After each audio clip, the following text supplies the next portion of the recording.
So welcome back students to my नोडो। और students, आज के इस वीडियो में हम जो चैप्टर पढ़ने वाले हैं वो पिछले चैप्टर का पार्ट 2 है। यानी कि जो हम लोग चैप्टर पढ़ रहे थे the revolt of 1857 for the union public service and commission, वो हम लोगों का ये सेकंड पार्ट है, जिसमें हम लोग समझने वाले हैं कि how is the beginning and spread of the revolt of 1857।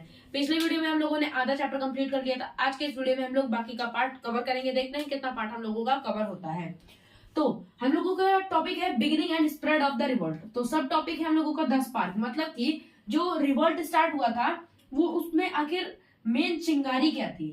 अगर कोई भी जब बड़ी आग लगती है तो उसमें पहले चिंगारी लगती है। तो इसमें देखते हैं कि जो 1857 का ये जो रिवोल्ट था इसमें क्या ही मेन स्पार्क था। तो चलिए समझते हैं। पहला है जो र्यूमर एक फैल गया था।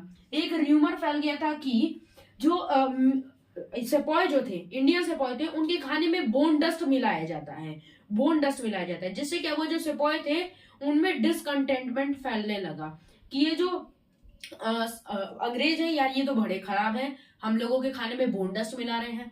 प्लस ऑन प्लस यहाँ पे एक इनफील्ड राइफल आई थी, नई इनफील्ड राइफल आई थी, जिसको कार्टिरेज जो होता था, जिसका कार्टिरेज उसको ना मुंह से तोड़ना पड़ता था, फिर उसमें गोलियां फिट करके उसे फायर किया जाता था। तो ये र्यूमर फैल गया कि जो गोलियों, वो जो कार्टिरेज है, कार्टिरेज किससे बना हुआ है, पिग फैट और बीफ से बना हुआ है। जो हिंदू जो आर्मी थी और मुस्लिम आर्मी, दोनों के लिए ये बहुत ही ज्यादा उन लोगों को बहुत ही खराब लगा कि उन्होंने, जो हिंदू थे और मुस्लिम थे, दोनों ने, हिंदू मुस्लिम आर्मी ने ये साफ मना कर दिया कि हम इस कार्टिरेज को यूज नहीं करेंगे, यानी इस इनफील्ड राइफल को नहीं यूज करेंगे, क्योंकि ये किससे बना था, बीफ से बना था और पिग फैट से बना था। तो आर्मी जो थी उसे इस राइफल को यूज करने से साफ मना कर दी। तो एक ये डिसकंटेंटमेंट फैल गया। अब समझते हैं कि जो ये स्टार्ट कहां से हुआ। तो जो रिवोल्ट था वो मेरठ में स्टार्ट हुआ। 10 में 1857 को मेरठ में जो रिवोल्ट था वो स्टार्ट हुआ। और ये कहां से, रैपिडली, बहुत ही तेजी से पंजाब, बिहार और राजपुताना के एरिया में, ये पूरा जो एरिया है यहाँ पे बहुत ही तेजी से फैलने लगा। प्लस फरवरी 1857 में 19th native infantry at Baharampur mutinied. Baharampur में जो नेटिव थी वहां पे उन्हें म्यूटेट कर दिया गया। प्लस उसको मार्च में बैन भी कर दिया गया, डिसबैंडेड हो गई। और बैरकपुर में लेजेंड मंगल पांडे जो थे उन्होंने क्या कर दिया, रिवोल्ट की स्टार्ट कर दी। उन्होंने कहा कि हम ये इनफील्ड राइफल साफ नहीं चलाएंगे। और उन्होंने एक इंग्लिश ऑफिसर को वहीं पे गोली भी मार दी, जिसके 8 अप्रैल को इन्होंने गोली मार दी, जिसके कारण क्या किया गया, मंगल पांडे को फांसी की सजा सुना दी गई थी। अब देखते हैं 10 मई को रिवोल्ट डे कहा जाता है, यानी कि 10 मई को मेन रिवोल्ट स्टार्ट हुआ था। तो इसमें क्या हुआ, इंडियन सोल्जर्स को पूरा रिलीज कर दिया गया था और जो जितने भी ऑफिसर्स थे और जो इंग्लिश ऑफिसर्स थे उनको मार दिया गया था इंडियन सोल्जर्स द्वारा। और यहाँ पे हम लोग देखेंगे 3 मई को अवध में 7th रेजिमेंट जो थी उसे भी डिसबैंड कर दिया गया। अब देखते हैं यहाँ पे जो मेरठ में अब बात करते हैं।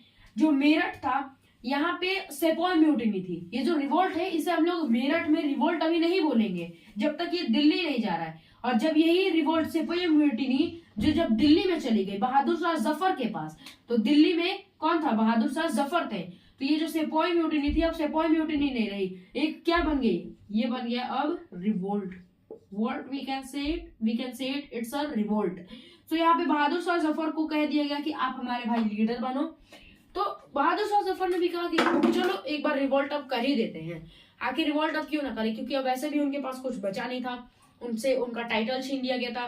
प्लस उन्हें कह दिया गया था कि आप लास्ट मुगल एम्परर हैं और आपके इसके बाद आपके चाहे जो बच्चे हो या ना हो, आपके बच्चों को भी यहाँ पे अब और भी ज्यादा मुगल एम्परर आपको एक्सपैंड नहीं कर सकता, आप लास्ट मुगल एम्परर हैं। तो उन्होंने कहा चलो कोई नहीं, अब लास्ट ट्राई मार ही लेते हैं। तो यहाँ पे क्या हुआ, जो मुगल एम्परर थे बहादुर शाह जफर, ये भी यहाँ पे क्या बन गए, लीडर बन गए। अब समझते हैं कि अब ये जो रिवोल्ट था वो कैसे कैसे स्प्रेड हुआ। हम लोग storm centres and leaders of the revolt के ये टॉपिक पे, इस टॉपिक में हम लोग देखेंगे कि कौन कौन से स्टॉर्म सेंटर्स थे, मतलब कहाँ कहाँ तक जो रिवोल्ट था वो फैला था और इसके जो जहां तक रिवोल्ट फैला था वहां के लीडर्स कौन कौन थे। तो पहला है दिल्ली। दिल्ली में बहादुर शाह जो थे, बहादुर शाह जफर, ये क्या थे, यहाँ के लीडर थे। मैंने अभी पिछले स्लाइड में बताया था कि जो यहाँ पे बहादुर शाह जफर थे इनको नॉमिनेट किया गया था, बट एक्चुअल लीडर जो थे वो कौन थे, जनरल बख्त खान। एक्चुअल लीडर थे ये। और बहादुर शाह जफर को तो खाली यहाँ पे नॉमिनेट किया गया था, यानी ये क्या थे, नॉमिनेटेड थे, ये नॉमिनेटेड था। असली लीडर कौन था, जनरल बख्त खान, ये पूरे दिल्ली को संभाल रहे थे। नेक्स्ट आते हैं कानपुर पर। कानपुर पे कौन थे, नाना साहेब जो थे लास्ट पेशवा थे। नाना साहेब जो थे वो लास्ट पेशवा थे, जो कोई यहाँ पे कानपुर में क्या किए, ये यहाँ के लीडर बने। Expelled English from Kanpur and proclaimed himself as Peshwa. और इन्होंने क्या किया, यहाँ से अंग्रेजों को, कानपुर से अंग्रेजों को भगाया, प्लस ये खुद को गवर्नर कहने लगे, कहे कि आज से हम यहाँ कानपुर के गवर्नर हैं। और इन्होंने क्या किया, acknowledged Bahadur Shah Zafar as the leader of this revolt. उन्होंने कहा कि ये जो नाना साहेब थे, नाना साहेब ने कहा कि बहादुर शाह जफर को आज से हम लोग अपना लीडर बता रहे हैं इस रिवोल्ट ऑफ 1857 में। मतलब कि यहाँ पे हम लोगों को क्या देखने को मिल रहा है, यहाँ पे हम लोग को हिंदू मुस्लिम यूनिटी देखने को मिल रहा है। मतलब कि जो नाना साहेब है वो एक हिंदू है और वो बहादुर शाह जफर को कह रहे हैं, जो बहादुर शाह जफर जो कि एक मुस्लिम है, उनको अपना लीडर बता रहे हैं। तो हम लोगों को इस रिवोल्ट में क्या देखने को मिलेगा कि हिंदू और मुस्लिम के बीच में बहुत ही ज्यादा यूनिटी है। और प्लस जून 27, 1857 को सर ह्यूग व्हीलर को यहाँ पे कानपुर में सरेंडर करवाया जाएगा, प्लस उन्हें क्या कर दिया जाएगा, यहाँ पे मार दिया जाएगा सर ह्यूग व्हीलर को। अब आते हैं लखनऊ पे। थर्ड पॉइंट है लखनऊ का। लखनऊ में कौन लीडर था, बेगम हजरत महल।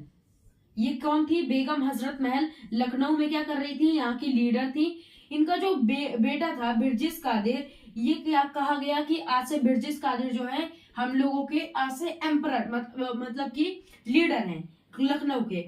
और इनको जो बिरजिस कादिर थे, इनको दो तरीके के एडमिनिस्ट्रेशन मिले, जिसमें हिंदू और मुस्लिम दोनों के एक साथ मिक्स थे। मिक्स इनको मिला हिंदू मुस्लिम का, जो कि लखनऊ में हुआ था। अब आते हैं बरेली पे। बरेली पे कौन थे, खान बहादुर खान।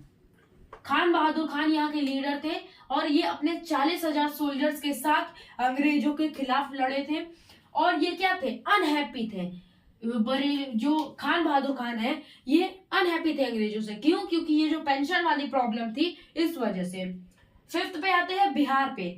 बिहार पे इस पे एक बार PYQ भी बन चुका है कि भी ये प्रीवियस ईयर क्वेश्चन भी बन चुका है, आई थिंक 2005 का है प्रीलिम्स का, कि बिहार में कौन था, बिहार का लीडर कौन था ड्यूरिंग 1857 रिवोल्ट।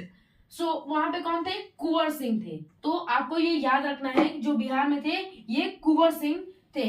इनको depriving him of his states, इनके जो स्टेट्स थे इनसे छीन लिए गए थे। दैट्स व्हाई ये क्या थे, अंग्रेजों से नाराज थे और इन्होंने रिवोल्ट किया था। Joint suppose when they reached Arrah from Dinapur.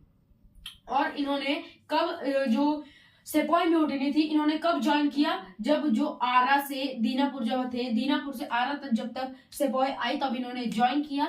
Plus Bihar में एक और लीडर थे जिनका नाम है मौलवी अहमदुल्ला। मौलवी अहमदुल्ला मेनली ये कहाँ से, मद्रास के थे, बट ये कहाँ पे आए थे, ये बिहार आए थे। तो बिहार में भी ये क्या किए थे, एक तरीके से ये लीडर थे। जैसे यहाँ पे बहादुर शाह थे और खान बख्त खान थे, वहां पे कुंवर सिंह और मौलवी अहमदुल्ला भी थे। तो आज के इस वीडियो में बस इतना ही। मिलते हैं हम लोग आपसे अगले वीडियो में, तब तक के लिए बाय। चैनल को लाइक कीजिए, शेयर कीजिए, सब्सक्राइब कीजिए।